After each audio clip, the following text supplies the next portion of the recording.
잘 모르겠다 하는 거 있어요? 한 점 있으면 그래서 얘기해 주시면 다시 설명해 주고, 없으면은 챕터 3으로 넘어가고.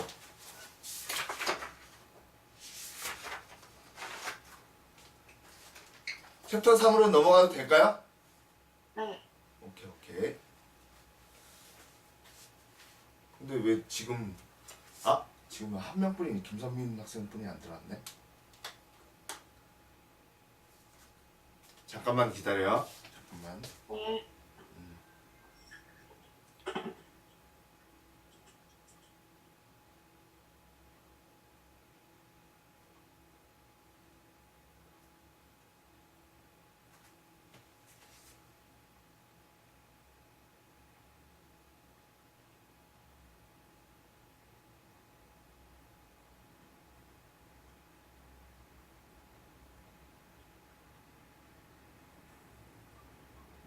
윤영님, 네. 그 안 들어온 학생, 아직 못 들어온 학생들 제가 연락할게요. 예. 문효진 학생하고, 문효진 학생하고, 윤여진하고, 이유진. 예, 제가 연락할게요. 네. 수업 진행하세요. 네네네.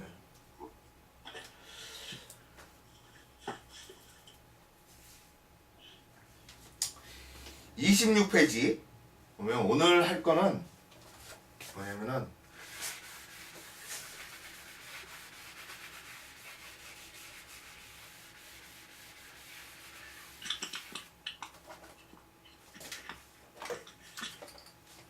운동량입니다.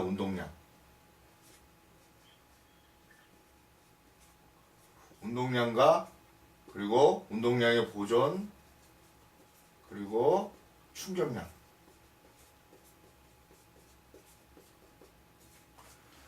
그 페이지는 26페이지가 되고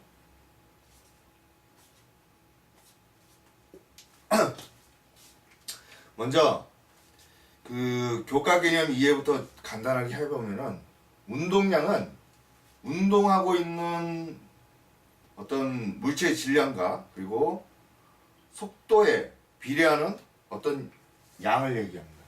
그러니까는 보통 P로 표시를 하고 그리고 질량 M과 그리고 속도 V로 곱한 양을 얘기를 해요. 그래서 여기에 특별한 단위는 없고요. 그냥 보통 단위로 쓸 적에는 그냥 킬로그램 속도 단위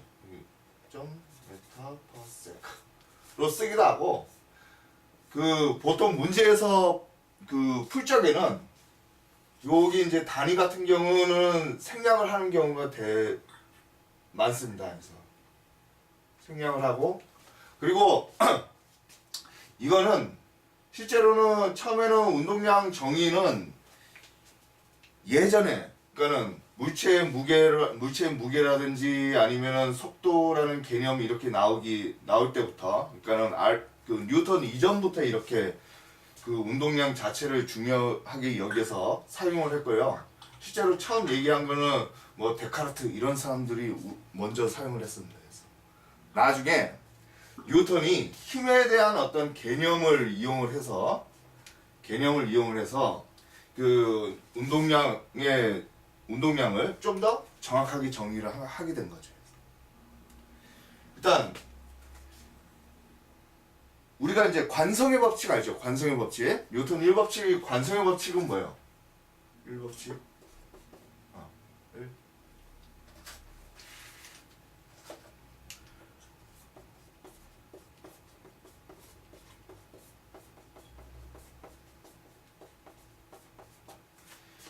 이 얘기는 외력이 존재하지 않는 거예요.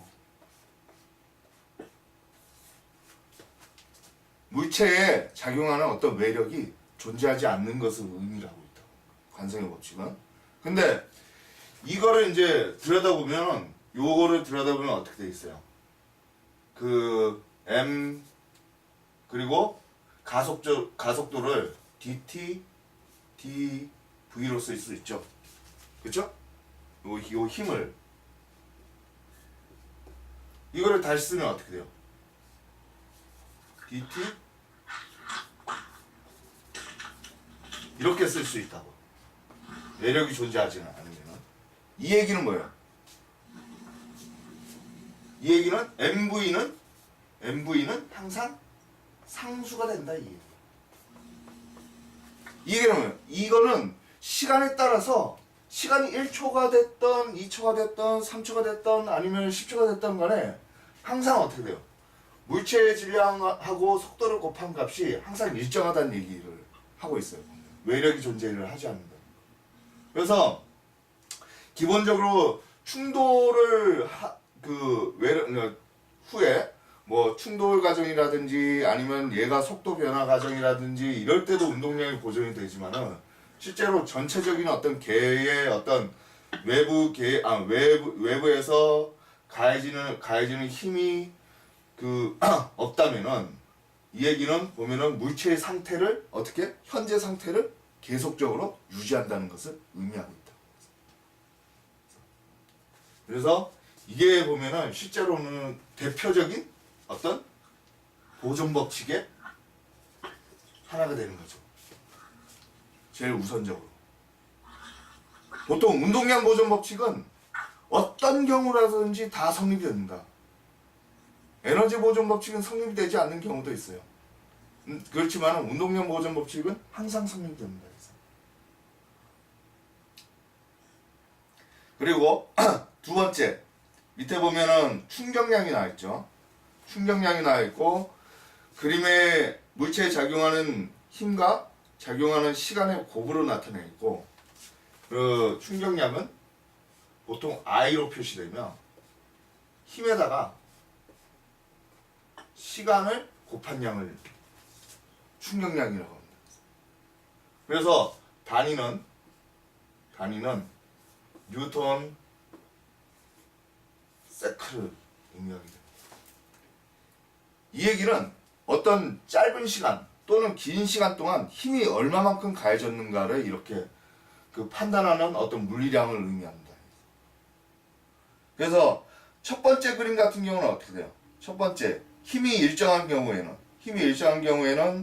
그 함수에서 그 직사각형 면적이 충격량이 되는 거고, 그렇죠? 두 번째, 힘이 일정하지 않을 때는 어떻게 돼요? 그 곡선함수의 그래프의 면적량이 충격량이 됩니다. 그리고 힘이 일정하게 증가를 할 때는 보통 여기 그 삼각형의 면적이 충격량이 되고, 근데 실제로는 충격량 그래프를 많이 쓰는 경우는 첫 번째하고 두 번째 경우예요. 첫 번째는 어떻게 돼? 힘이 항상 일정하게 유지될 적에 충격량이 어떻게 되느냐를 이렇게 판단을 하게 되겠죠. 그래서 첫 번째 그림을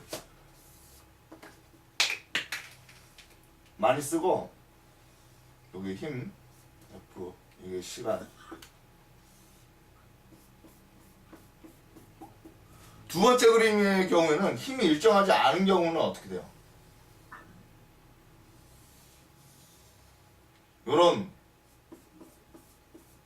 그래프를 사용하는데 실제로는 이거는 힘이 일정하지 않은 경우가 아니라 실제로는 어떻게 되냐면 만약에 시간이 매우 짧을 때 예를 들어서 이 시간이 델타 t 그 0.0초, 0.01초 뭐 이럴 때 그때 이제 보면은 힘이 작용하는 경우 예를 들어 가지고 물체가 낙하해 가지고 공이라든지 이런 것들이 바닥면에 이렇게 바닥면에 튈 때 또는 그 야구에서 투수가 어떻게 돼요? 볼을 던졌는데 타자가 그 볼을 때려가지고 그때 충격량 계산할 수 있죠. 그때 이제 맞는 시간이 아주 짧은 경우에 이런 그래프 같은 거를 이용해가지고 계산을 하게 됩니다.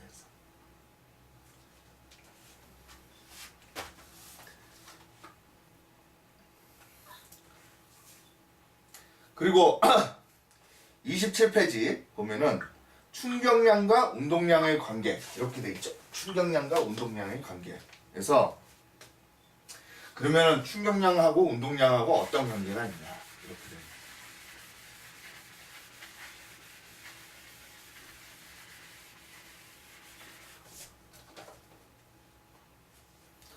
그 여기에서 힘이 어떻게 된다고 그랬어요? 요식에서 보면은 F는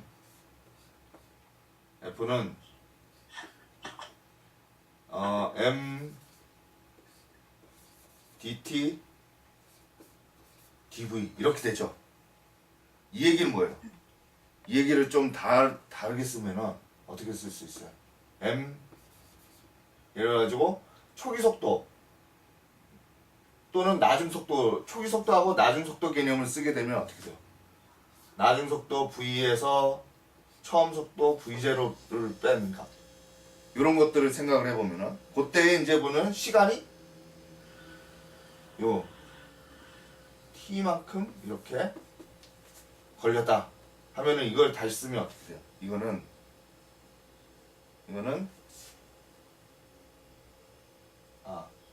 요거를 짧은 시간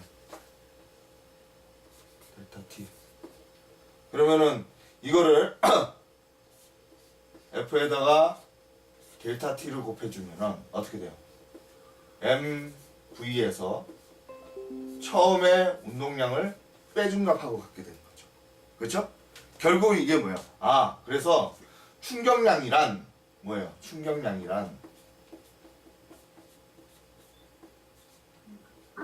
I란 결국은 어떻게 돼요?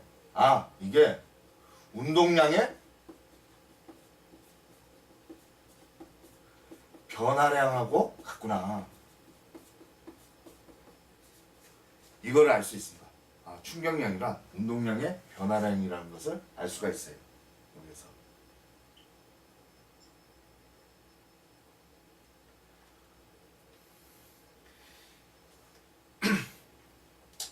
요거는 항상 그리고 요거는 항상 잊지 말아야 됩니다. 충격량은 운동량의 변화량이다. 그리고 결국은 이 얘기는 뭐야? 이 얘기가 예를 들어가지고 델타 t가 1초 또는 0.1초 이런 단위를 많이 쓴다고. 실제에서 문제 응용에서는 뭐 재신이라든지 아니면 문제에서 뭐 1초 동안 또는 0.1초 동안 그때 가해진 힘이 몇 뉴턴이고 이때의 뭐 속도의 변화량은 어떻게 되고 뭐 이런 식의 문제들이 많이 나옵니다. 좀 이따 이제 연대 문제를 다뤄볼 건데 그때도 요 충격량하고 실제로는 운동량을 이용해 가지고 계산을 하도록 돼 있어요. 그래서 자, 여기서 운동량하고 충격량의 관계는 충격량은 운동량의 변화량을 얘기를 하는 거고 운동량은 항상 보존이 된다. 운동량은 항상 보존이 되고 이거는 이제 보면은 어떻게 보존이 되느냐? 이게 이제 보면은 외력이 존재하지 않을 경우에 시간에 따른 운동량 값은 항상 일정하다는 것을 의미합니다. 질문?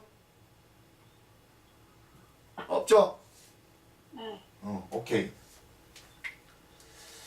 그 다음 운동량 보존 법칙.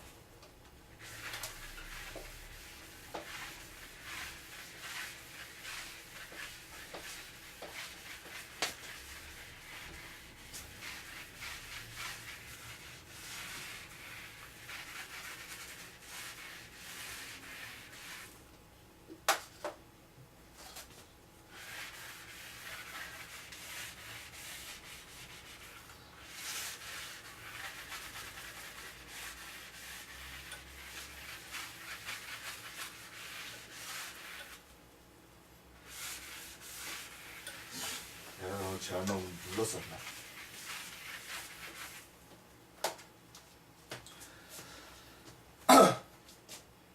보통 고전역학에서 많이 쓰는 보존 법칙은 세 가지가 있습니다. 이게 제일 개념이 가까운 제일 많이 들었던 게 역학적 에너지 보존, 그리고 운동량 보존,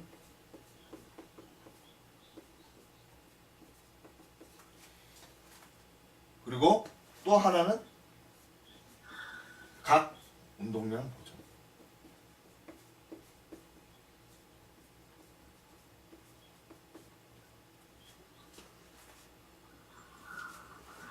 이거는 지금 얘기한 거는 운동량 보존 중에 일종의 선운동량 보존이에요.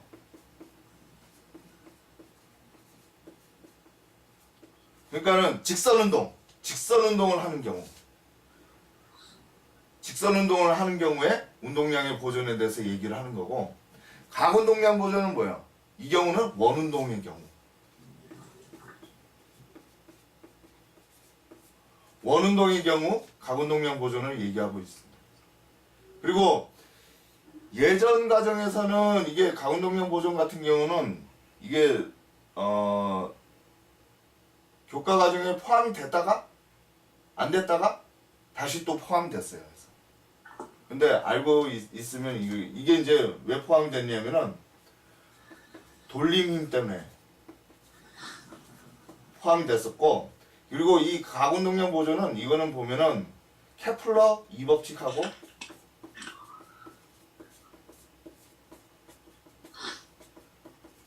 케플러 2법칙의 그 원래 표현을 의미하고 있습니다. 그러니까 케플러 2법칙이 가운동량 보존 법칙으로부터 나온 법칙이기 때문에 그 수학적으로는 이게 2법칙으로부터 나온 법칙이기 때문에 요게 이제 보면은 그래서 다시 이제 보면은 교과 과정에 포함이 된 것 같습니다. 여기 이제 테마 4 해놓고서 운동량 보존 법칙에 대해서 나와 있죠. 근데 이 경우는 지금 얘기하고 있는 건 충돌에 관해서 얘기하는 거예요. 충돌에 관해서. 특별하게. 두 물체의 충돌에서의 운동량이 과연 보존되느냐 아니면 보존되지 않느냐 이렇게 됩니다. 그래서 처음에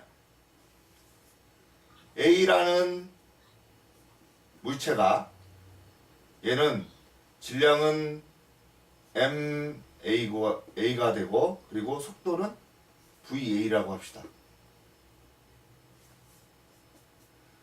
여기 B라는 물체에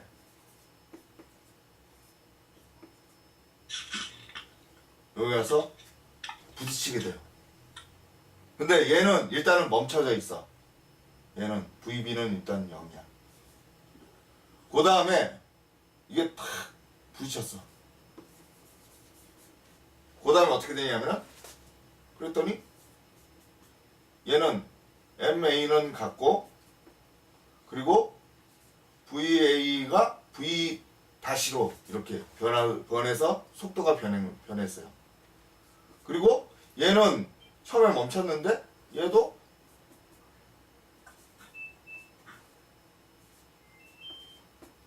V 프라임 B로 이렇게 속도가 움직이게 되는 거예요. 이럴 때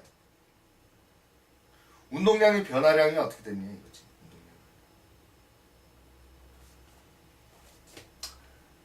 결론적으로 얘기를 해보면은 원래는 MA VA 플러스 MB VB는 이퀄 MA VA 프라임 플러스 MB VB 프라임 이렇게 됩니다. 이거는 변하지가 않아요. 항상 그 충돌하기 전에 운동량의 총합은 충돌 후에 운동량의 총합과 항상 같습니다. 그래서 이거를 따로따로 한번 각각에 대해서 한번 생각을 해볼까요? 각각에 대해서 예를 들어서 A 입장을 한번 생각을 해봅시다.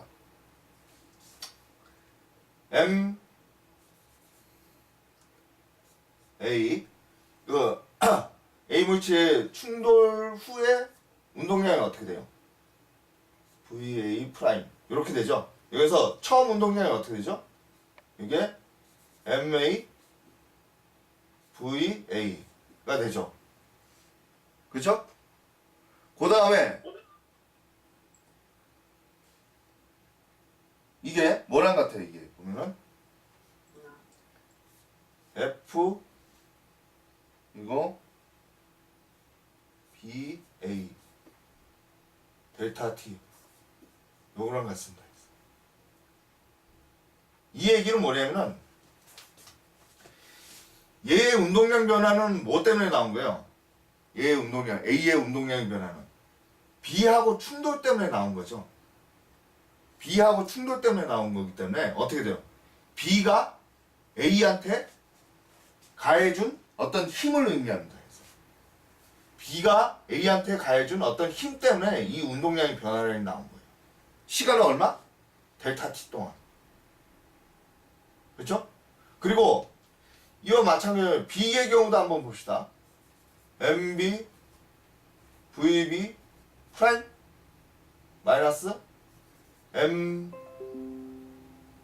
A, VA, 아니, 뭔 소리야. MB, VB, 이렇게 되죠? 그러니까 이게 어떻게, 결국, B물체의 운동량의 변화량을 얘기하는 거고, 이 변화량은 어디서 나오냐? A가 B에 가해준 힘에다가 시간은 델타 T. 이렇게 되죠. 그쵸? 근데 우리가 그 뉴턴 3법칙이 어떻게 되죠? 뉴턴 3법칙이? 작용 반작용의 법칙이죠. 작용 반작용의 법칙은 어떻게 돼요? 힘의 크기는 같고 방향은 어떻게 돼요? 서로 다르게 되죠. 그쵸? 그러면은 어떻게 쓸 수 있어요? FAB는 그쵸? 마이너스 FBA 이렇게 되는 거죠. 그래서 이거를 델타 T를 이렇게 나누고 해서 정리를 해보면은 결국에 가서는 요게 된다 이거지. 요게 성립된다. 그래서 충돌 간의 이 문제에 있어서는 결국엔 뭐냐면은 그 A는 보면 A의 운동량이 변한 거는 B가 A에 가해준 힘 때문에 이렇게 운동량이 변하게 된 거고, 그 B의 운동량은 어떻게 돼요? A가 A에 의해서 A가 B에 가해준 힘 때문에 B의 운동량이 변하게 된 거죠. 그리고 이거는 보면은 결국에 와서는 그 뉴턴 제3법칙 보면 작용 반작용 법칙에 의해서도 이렇게 처음에 설명이 되는 거하고 그 동일합니다. 같고 요 힘은 뉴턴 제3법칙은 보면은 힘의 크기는 같고 서로 이제 보면은 서로의 그 힘의 방향은 다르기 때문에 이거를 정리를 하면은 두 식을 정리를 하게 되면 요거하고 요 식을 정리를 하면은 처음에 제가 썼던 거 MAVA 플러스 MB VB는 그러니까는 충돌 전의 총 운동량은 충돌 후의 총 운동량하고 같다는 것을 이렇게 얘기를 할 수가 있어요.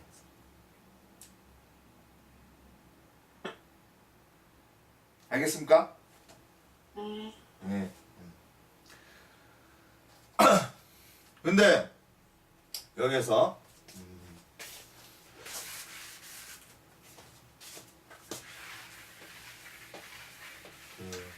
이거를 열심히 적을 필요는 없습니다.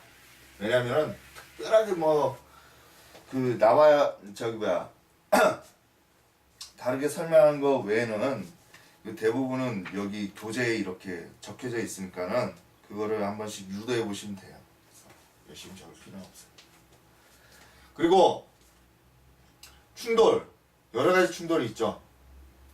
예를 들어 가지고 대표적으로 이제 완전 탄성, 그리고 비탄성 완전 비탄성 이렇게 충돌을 나눌 수가 있어요. 완전 탄성 충돌 얘는 뭐예요? 얘는 대표적인 게 뭐라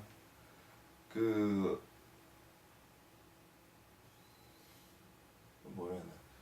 당구공 충돌. 뭐 물론 그 당구공도 소리라든지 이런 걸 해가지고 에너지 손실은 있다고 하는데 그것만 이렇게 그런 마찰이라든지 이런 것들만 이렇게 생각하지 않으면 거의 완전 탄성 충돌에 가깝다고 이렇게 생각을 할 수가 있죠. 그리고 대부분은 실제로는 비탄성 충돌입니다. 비탄성 충돌인데 이상적인 경우로 이상적인 비탄성 충돌을 해가지고 그 문제를 풀라고 하면은 할 수가 없으니까는 가장 이상적인 충돌의 문제를 그 대부분은 그 논술이라든지 아니면 수능에서 주어지게 됩니다. 그래서 대부분 문제는 완전 탄성 충돌을 이렇게 대부분 많이 다루게 되고 이 경우는 어떻게 되냐? 운동량은 당연히 보존되죠. 그리고 운동 에너지 보존도 돼요. 얘는 운동 에너지 보존. 이것도 됩니다. 그리고 비탄성 충돌은 운동량 보존은 당연히 돼요. 이거는 운동량 보존은 어떤 경우든지 다 성립돼요. 모든 경우 다 성립돼요. 운동량 보존은. 근데 에너지 보존은 안 됩니다. 에너지 보존은 안 된다. 왜냐면은 충돌 과정에서 열이라든지 아니면은 어떻게 돼요? 열이라든지 소리라든지 아니면은 뭐 이런 걸 등등의 어떤 이유 때문에 에너지 보존은 안 돼요. 이 경우. 그리고 완전 비탄성 충돌. 이 경우도 보면은 운동량 보존은 되고 에너지 보존은 안 됩니다. 그러면은 여러분들이 이렇게 묻겠죠. 비탄성 충돌하고 완전 비탄성 충돌은 어떻게 다릅니까? 그 완전 비탄성 충돌은 뭐냐면은 이런 거예요. 누가 찰흙을 나한테 확 던졌어. 찰흙 뭉치를 나한테 확 던졌는데 나도 같이 있잖아. 찰흙 뭉치를 같이 탁 던졌어요. 그래서 어떻게 됐냐면 그 찰흙 뭉치가 A, B 요렇게 날라오다가 어떻게 되냐면 이게 충돌 후에 둘이가 붙어버린 거야. 그래서 얘가 어떻게 되냐면은 얘의 속도가 VA 속도로 보냈고 얘가 VB의 속도로 됐는데 어떻게 됐어요? 얘 속도가 그냥 동일하게 이렇게 속도 V로 같이 가는 경우. 요런 경우가 보면은 완전 비탄성 충돌이다. 이렇게 되는 거죠. 그러니까는 충돌 후에 속도가 같아지는 거야. 충돌 후에 속도가 여기서 속도라는 건 뭐야? 방향도가 그 물체의 운동 방향도 같고 어떻게 돼요?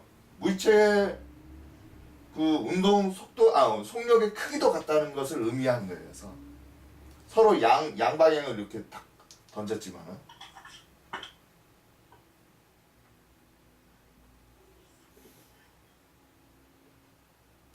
요런 경우를 이제 보면은 완전 비탄성 충돌이다. 이렇게 되는 거죠.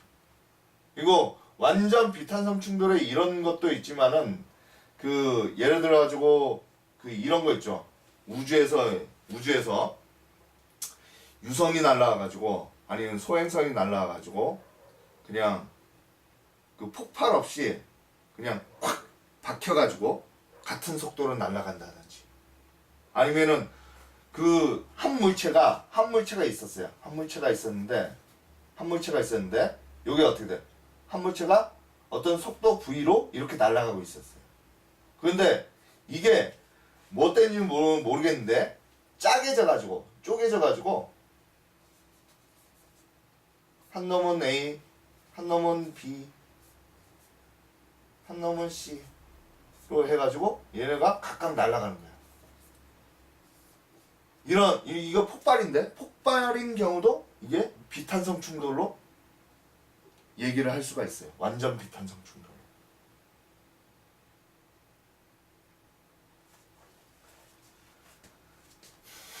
근데 문제에서는 요 문제가 이렇게 꼭 나옵니다. 두 문제. 완전 탄성 충돌일 경우하고 완전 비탄성 충돌일 경우하고. 그래서 완전 탄성 충돌일 경우에는 그냥 운동량 보존 법칙하고 운동 에너지 보존 법칙을 이용해 가지고 계산을 해주면 되는데, 완전 비탄성 충돌일 경우에는 일단 운동량만 보존이 돼요.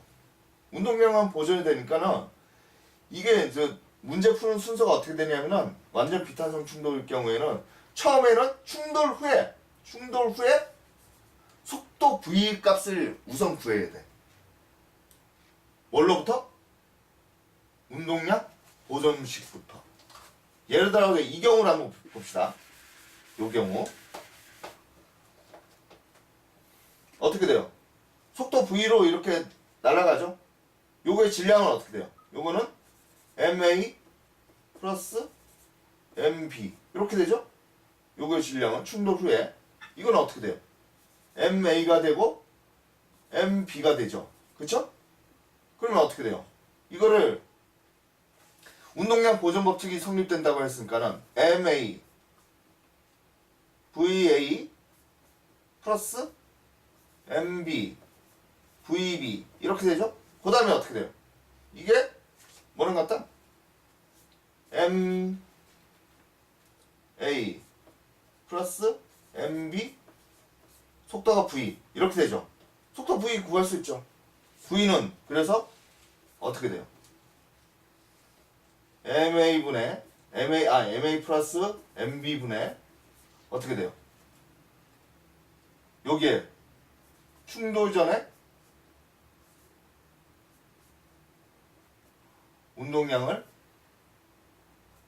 충돌 전의 운동량을 질량으로 나눠주면 되는 거죠.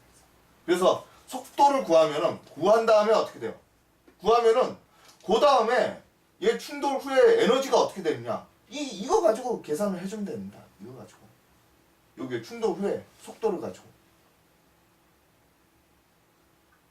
그러면 그렇게 생각을 할 수 있겠죠. 이것도 그러면 에너지 보존 법칙이 성립되겠네요.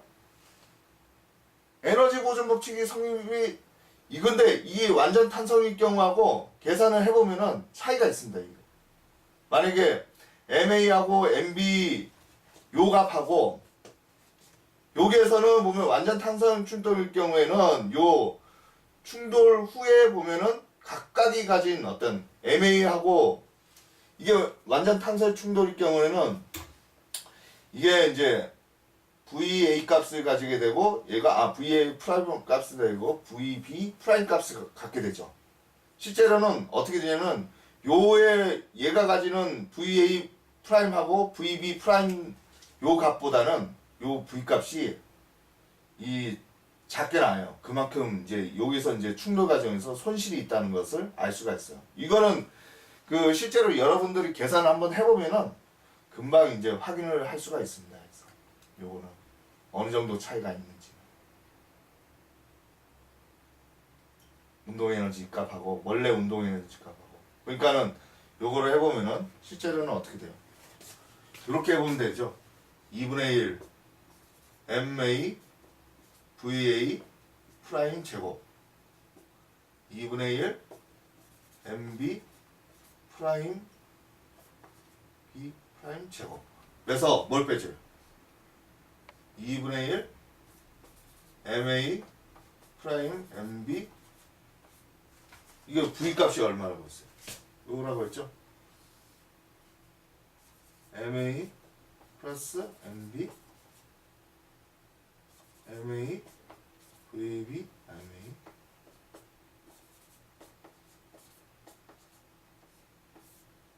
제곱.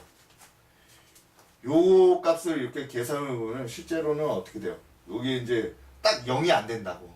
0이 안 되고 어떤 차이값이 나오게 돼요. 물론 여기 VA 프라임하고 VB 프라임도 어떻게 돼요? VA하고 VB로 나타내야 되는 거죠. 실제로 계산을 정확하게 해주려면.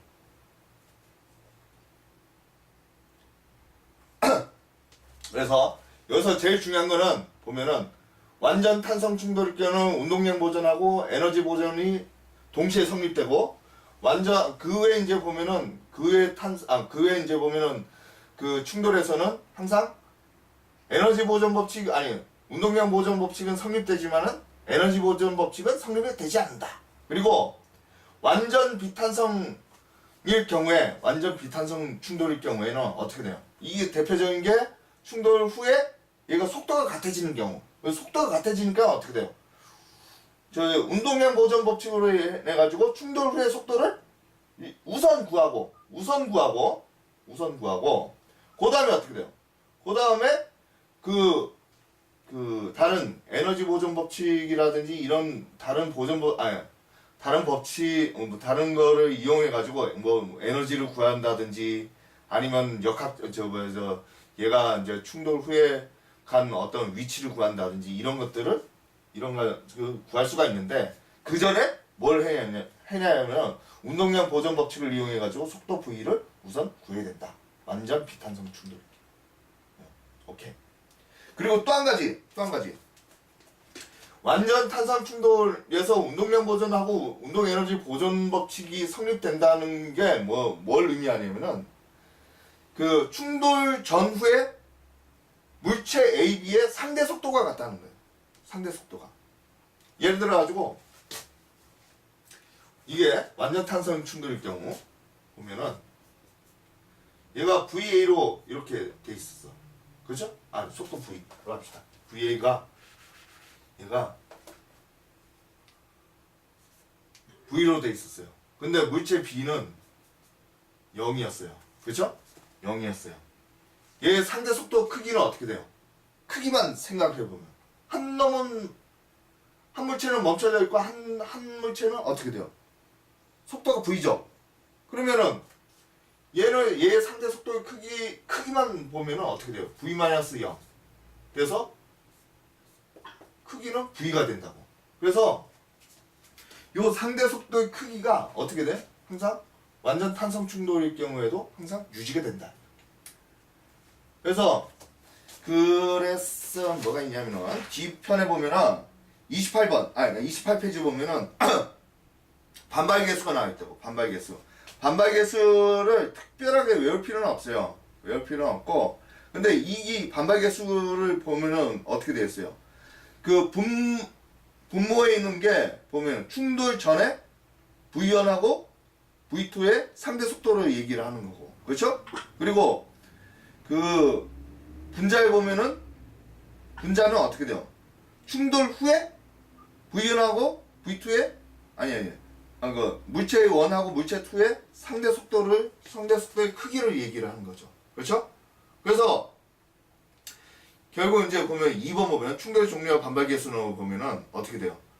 이 그 반발 개수가 1인 경우하고 0인 경우만 이제 생각을 해보면 됩니다. 그래서 그 보면은 충돌 전의 운동 에너지는 어떻게 돼요? 그 탄성 충돌, 완전 탄성 충돌일 경우는 보존이 되고, 그렇죠? 그리고 완전 비탄성 충돌 경우라든지 그 비탄성 충돌일 경우 어떻게 돼요? 그 에너지가 충돌 전에 있는 에너지가 크다는 것을 알 수가 있죠. 그리고 충돌 과정에서 에너지가 손실이 됐다는 것을 알 수가 있어요. 비탄성 충돌이나 완전 비탄성 충돌은.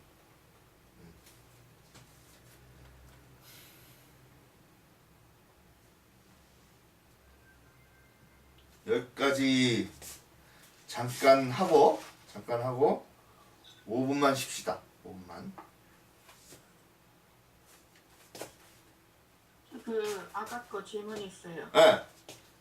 그 MAVA 플러스 네. MB 완전 비탄성 충돌해서 네. 그 밑에 식 쓸 때 MAVA 플러스 MBVB가 MA 플러스 MB 한 다음에 V로 해서 식 나타냈잖아요. 네. 네. 네. 그때 그 B랑 A랑 반대 방향이잖아요. 네.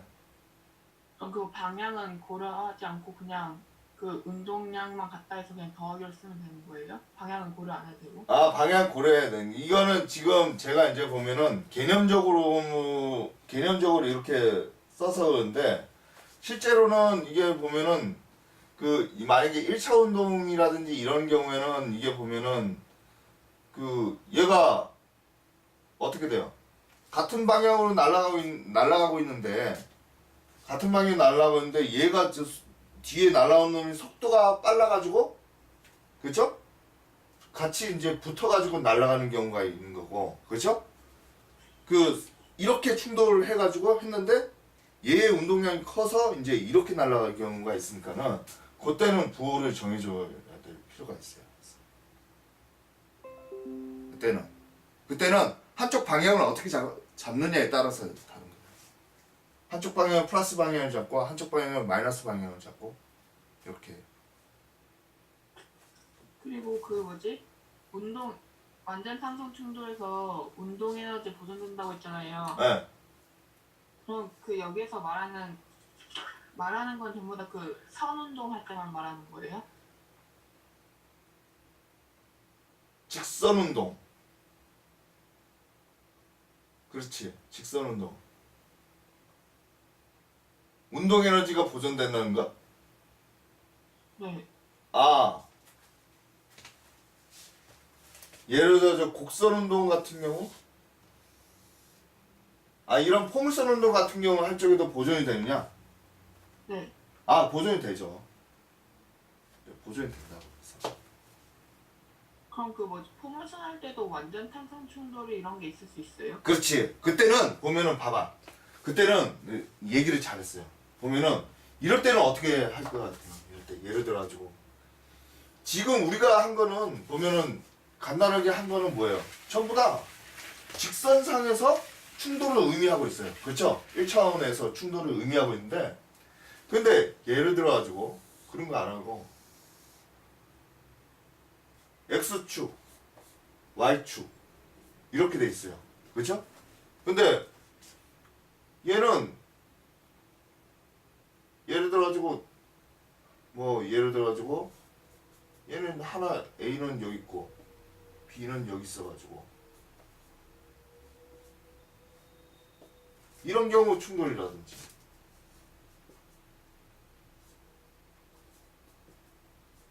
이런 경우에 충돌이라든지 이랬으면 아주 깔끔하겠는데 계산하기도 깔끔.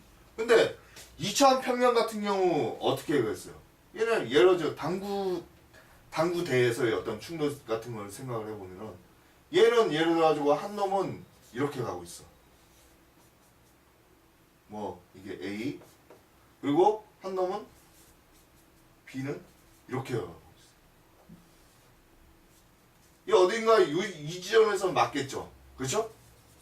네. 이런 경우는 어떻게 되죠? 이 경우는 X축하고 Y축을 나눠서 분석을 해야 됩니다. 그래서 속도가 어떻게 돼요? 아, 여기 보면은 속도를 여기 이제 기울어진 값 여기 얘를 세타라고 하면 그쵸?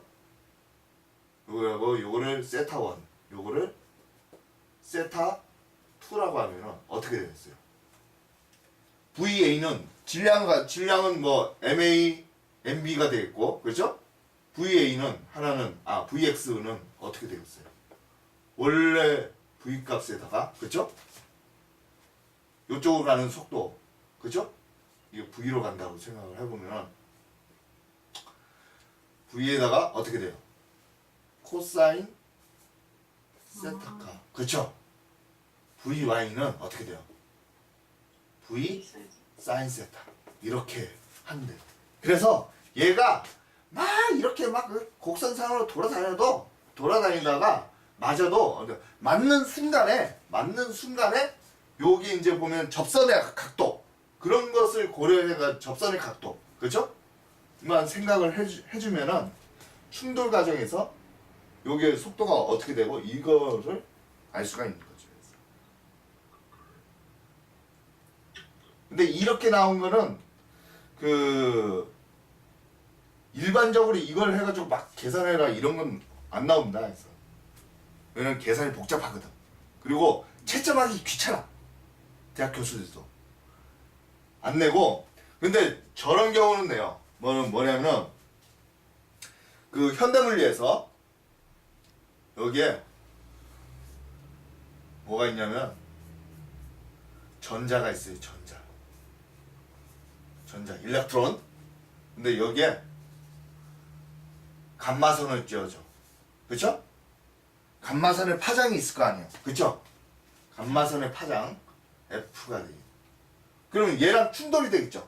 그쵸? 충돌된 후에 감마선이 이렇게 가고 그쵸? 그러면 얘가 충돌 후에 뭐가 변해요? 에너지 값이 변하죠. 에너지 값이 뭘로 변해? F 프라임으로 변하겠지. 그쵸? F 프라임 얘 프리퀀시가 변하니까는 진동수가 변하니까는 그러면 얘는 전자는 가만히 있어? 아니죠. 처음에 멈춰져 있었는데 얘는 어떻게 돼요? 얘는 이렇게 움직이겠죠. 처음에는 멈춰져 있었는데 그때 어떻게 되냐면은 요거를 각도를 파이라고 하고 요거를 얘를 세타라고 하면은 요 경우에는 요런 식으로 그죠? 충돌 전후에 그 X축, Y축에 의한 어떤 속도 아니면은 그 에너지 값에 대한 어떤 X축, Y축의 어떤 값을 이용해 가지고 요 후에 뭐 그 운동량이라든지 아니면은 에너지라든지 이런 것들을 이걸 이용해서 풀 수가 있어요. 그래서. 그 감마선은 질량이 없지 않아요? 그러니까 이거 감마선 질량이 없으니까는 그렇죠? 어떻게 돼요? 질량이 없는 놈들은 뭘로 계산을 했어요? 에너지는 플랑크 상수에다가 진동수를 곱해준 값이 이게 에너지가 되죠. 그쵸? 그리고 요때의 운동량은 어떻게 정해주느냐 하면은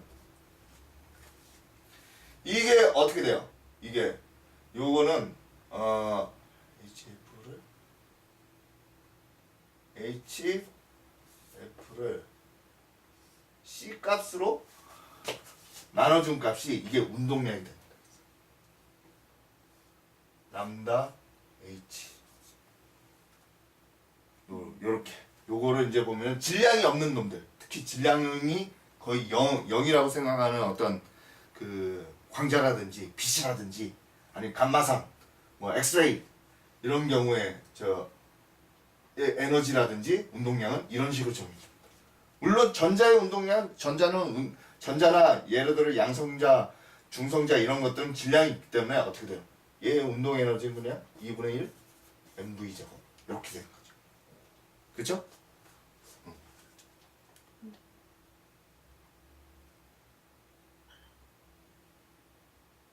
또 다른 질문? 그럼 저거를 식으로 나타내면은 요거? 네 이거를 식으로 나타내면은 응. 맨 처음 거는 그냥 하 F는 한 다음에 오른쪽에서 하 F 플라인 코사인 세타 더하기 하 F 플라인 사인 세타 이런 식으로 나타내는 거예요? 그렇지. 요거를 이제 해보면은 X축만 일단 해봅시다. 하면 어떻게 돼요? 얘는 처음에는 얘는 가만히 있었죠? 전자는? 네. 그러면 어떻게 돼요? 0이죠? 그러면 얘는 보면은 그 어떻게 잡을 수 있어요? 얘는 운동량부터 생각을 하면 요렇게 되겠구나. 요거의 운동량이 있고 그쵸? 그 다음에 어떻게 돼요? 얘의 운동량 C분의 H F 프라임. 근데 얘는 처음에 운동량이 어디만 있었어요? X축에만 있죠. X축에만. 그쵸? Y축의 값은 없는 거라고 얘는. X축, Y축 해보면은 이게 X축 이렇게 되고 요게 어떻게 돼요? 이게 요거에 x축이 되니까는 어떻게 돼요? 코사인 파이 이렇게 되겠죠. 전자는 어떻게 돼요? 전자는 얘는 전자의 운동량을 P2라고 합시다. P2 어떻게 돼요? 코사인 세타 이렇게 됩니다. 근데 잠깐만 이게 코사인 값이 4, 4분면에도 플러스가 되니까 이렇게 그렇죠? 항상 그리고 요거 주의해야 된다 보면은 왜냐하면 우리가 그 각도 요런 거 각도할 적에 어떻게 돼요? 여기에서 이렇게 반시계 방향으로 이렇게 보통 우리를 플러스 잡죠. 그 각도 잡을 적에.